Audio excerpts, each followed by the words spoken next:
ဒီနေ့ကကျွန်တော်မုံလာဦးအဖြူနဲ့ပစုံနဲ့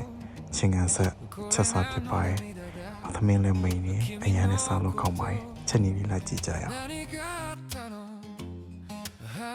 ဒီစူပါသွားရင်းနဲ့ဒီမုံလာဦးအဖြူအလုံးသေးသေးလေးမြင်တော့လေနော်ဈေးလဲချိုတော့ဝယ်ရလိုက်တယ်။အဲဒီကနေထားလာလိုက်တာအရွက်တွေတော့ဝါသွားတယ်ပေါ့နော်။ဒီမှာ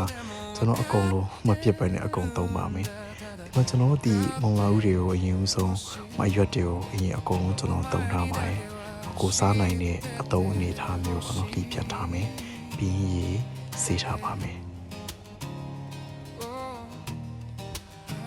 ရေစေးတဲ့အခါမှာကျွန်တော်ချက်ချင်းချက်မှာဖြစ်တဲ့အတွက်ဒီလိုညှစ်ပြီးတော့လေနော်နာလေး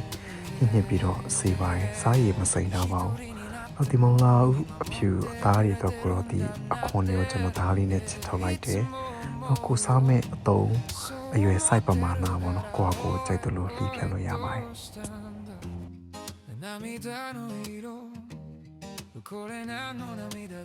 အားလုံးပြင်ဆင်ပြီးသွားတဲ့အခါကျတော့ကျွန်တော်စချက်ပါမယ်။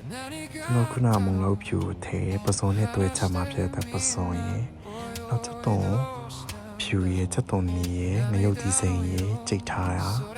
တော့လို့ရှိရင်ကျွန်တော်စားရယ်အသားမှုတ်ရယ်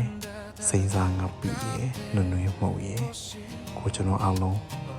တမန်နေအောင်လုံပြီးတော့နေထားပါမယ်တဲ့လုံးလို့ပြီးသွားလို့ရှိရင်တော့နောက်ဆုံးမှရေထည့်ပါမယ်ရေတော့အများကြီးထည့်တာမျိုးတော့မကောင်းပါဘူးရေကတော့လိုတဲ့လောက်ပဲထည့်ပါဒီလုံးပြီးတော့ချက်သွားလိုက်တာဒီမုံလာဦးဖြူရည်လေးနူးရယ်နောက်ကိုလိုချင်တဲ့ရေပမာဏလည်းကျန်တယ်အရသာပိုင်းလည်းကွက်တီးဖြစ်မဖြစ်ပေါ့နော်မြည်ကြည့်ပါရဲ့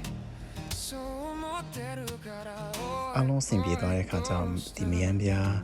ရေကိုဖြောပြီးတော့လောင်ထည့်လိုက်ပါရဲ့မယမ်းပြားရေမရှိဘူးဆိုလို့ရှိရင်တော့မကြည့်မဲ့ဖြော်ရည်ထည့်လို့ရပါရဲ့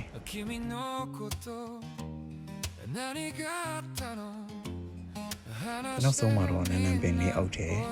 နောက်ဒီညမှာကိုလိုချင်တဲ့အရာသာရပြီဆိုလို့ရှိရင်တော့